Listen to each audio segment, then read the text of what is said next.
Hello students, how are you. आज है आपका 5th चैप्टर भौगोलिक सूचना तंत्र ज्योग्राफिकल इंफॉर्मेशन सिस्टम, जिसको हम जीआईएस कहते हैं। जीआईएस का प्रयोग आप अपने मोबाइल फ़ोन में भी करते आए हो कि किस लिए हम जीआईएस का प्रयोग करते हैं। बेसिक जानकारी आपको होगी और अब डिटेल में इस लेसन को हम रीड करेंगे कि भी किस तरीके से हम जीआईएस का प्रयोग कहाँ कहाँ और किस तरीके से करते हैं।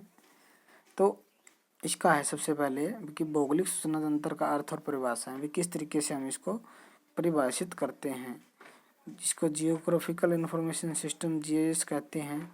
तो आधुनिक विज्ञान के क्षेत्र में एक ऐसी नई संकल्पना थी ये, जिसमें सूचना प्रौद्योगिकी द्वारा वास्तविक संसार की प्राकृतिक और सांस्कृतिक घटनाओं के बारे में डिजिटल और सदृश्य विद्युत शक्तियों के माध्यम से सूचनाओं और आंकड़ों का निर्माण किया जाता है। इतना ही नहीं, इन युक्तियों के माध्यम से हम गणितीय और तार्किक क्रियाओं का जो क्रियान्वयन है वो तेजी से करते हैं। जीआईएस के अंतर्गत धरातल की वास्तविकता से जुड़ी हुई जो सूचनाएं हैं वो इकट्ठी करते हैं, मानचित्रण करते हैं, स्टोरेज भी साथ साथ हम करते हैं। तो इस तरीके से जीआईएस का जो प्रयोग है, किसी मानचित्र का उसी रूप में संग्रहण नहीं किया जाता, बल्कि प्रतिबिंब को संग्रहण नहीं किया जा सकता, बल्कि आंकड़े जीआईएस के माध्यम से इकट्ठे किए जाते हैं और इसके अनुसार दृश्य और प्रतिबिंब उत्पन्न किए जाते हैं, जिन उत्पादों को जीआईएस तकनीक द्वारा तैयार किया जाता है। और उन्हीं भौगोलिक सूचनाओं को हम क्या करते हैं, जीआईएस की संज्ञा देते हैं। तो इसी तरीके से हमारा जो है परिभाषाओं की अगर बात करें तो भौगोलिक अथवा धरातलीय आंकड़ों की प्रविष्टि, संग्रहण, परिचालन, विश्लेषण तथा प्रदर्शित करने वाला तंत्र ही जीआईएस कहलाता है। तो इसी तरीके से पाकर के अनुसार कोई भी सूचना तकनीकी जो धरातलीय और अधरातलीय आंकड़ों का संग्रहण करती है, विश्लेषण और प्रदर्शन करती है, तो उसे हम जीआईएस कहते हैं। कि जीआईएस के माध्यम से हम पृथ्वी के ऊपर की जो सरल और शुद्ध जानकारियां हैं, स्ट्रक्चर हैं, एग्रीकल्चर लैंड है या कुछ भी डाटा है, वो आसानी से हम शुद्ध डाटा इकट्ठा कर सकते हैं। तो इसी तरीके से भौगोलिक और धरातलीय आंकड़ों के लिए 4 क्षमताएं प्रदान की हैं। सूचना तंत्र कंप्यूटर आधारित प्रणाली में कौन सी हैं? आदान और आंकड़ों को मशीन में डालना, आंकड़ा प्रबंधन करना, परिचालन और विश्लेषण भी करना और आंकड़ों का उत्पादन भी करना। तो कंप्यूटर की सहायता से भौगोलिक विषय और विभिन्न जो संबंधित आंकड़े हैं उनका हम संग्रहण करते हैं, परिचालन करते हैं, प्रसारण करते हैं और उसके बाद एक शक्तिशाली निर्णय लेते हैं। तो इस तरीके से हम इनका प्रयोग करते हैं। तो उसके बाद भौगोलिक सूचना तंत्र का आंकड़ा अगर तैयार किया जाए तो वो कैसे होता है, इन सब वास्तविक संसार की परिघटनाओं के बारे में हम अंकीय और सदस्य आंकड़ों को इकट्ठा किया जाता है जीआईएस के माध्यम से। कि भी एक डाटा कल आंकड़ा होता है और एक सदस्य कि भी कौन कौन सी चीज़ें हमें दिखाई देती हैं वो भी और कितनी मात्रा में। तो उसका जो उपयोग है, उपयोग के अनुरूप उन आंकड़ों को हम तैयार करते हैं, मानचित्र बनाते हैं, जिसे हम आंकड़ा आधार कहते हैं। और भौतिक खजाना भी ये हमारे लिए काफ़ी महत्वपूर्ण है।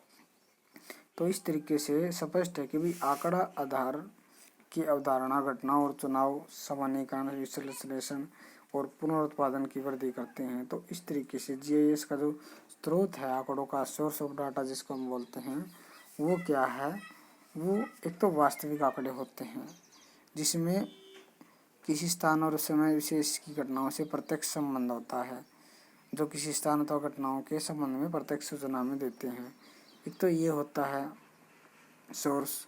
दूसरा अभिगणित आंकड़े, यह आंकड़ा आधार एकत्रित आंकड़ों को सूचनाएं प्राप्त की जाती हैं। और सुदूर संवेदन जीआईएस जो है रिमोट सेंसिंग के माध्यम से हम आंकड़े एरियल फोटोग्राफ से लेते हैं।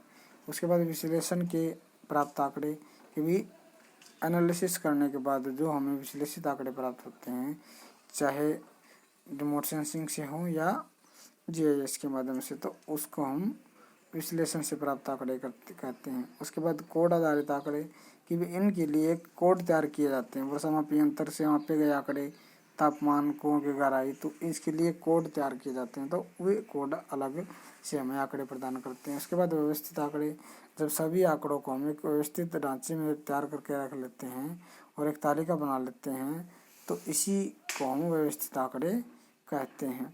इसके बाद आती है भारत में जीएस का विकास किस तरीके से हुआ है कि भी भारत का भौगोलिक सूचना तंत्र विकास पिछले एक दशक से काफ़ी तेजी से हुआ है और भारत के अंतरिक्ष विभाग का विशेष योगदान इसके अंदर है, जिसमें प्राकृतिक संसाधन प्रबंधन करना, संरक्षण करना, नियोजन करना और व्यवसाय के क्षेत्रों की भौगोलिक सूचना की जानकारी देना भी इसका काम रहा है। उसके बाद आती है कि भी टाइप्स ऑफ जीआईएस डाटा कितने प्रकार का होता है।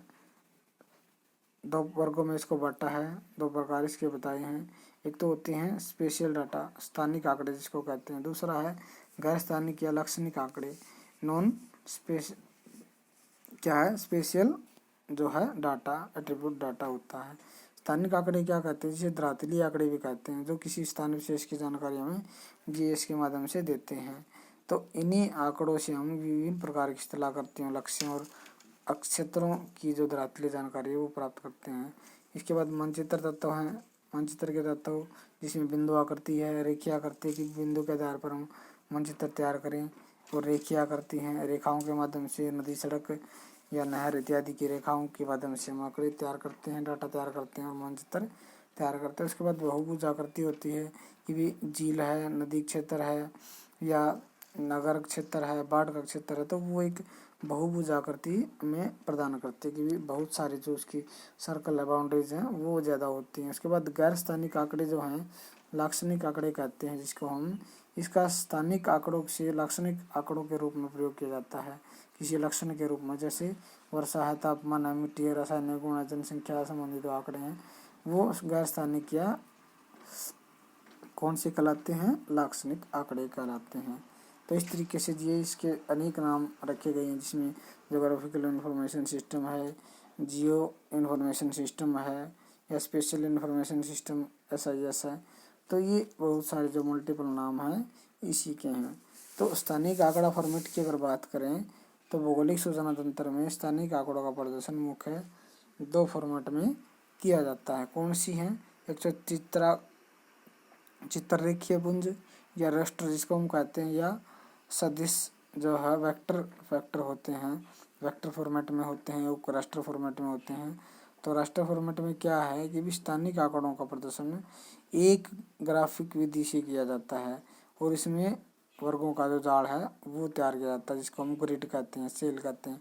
जो मानचित्र यहाँ पर दिया गया है इन सेलों के आधार पर हम आंकड़े तैयार करते हैं। दूसरा है हमारा जो है राष्ट्र फॉर्मेट है, रेखा चित्रपुंज। इसका क्या है कि फर्स्ट ही है ये कि भी इसका प्रयोग भी उपग्रही आंकड़ों में, प्रतिबिंबों के रूप में, विवरणात्मक आंकड़ों में, लागत को कम करने के लिए, कॉस्ट रिडक्शन के लिए इसका प्रयोग किया जाता है जब बैकड्रॉप मानचित्रों की आवश्यकता होती है। तो इस प्रकार के जो है जैसे डायग्राम में दे रखा है 5.4 में, तो इस तरीके का फॉर्मेट जो है हम आंकड़ों का तैयार कर लेते हैं।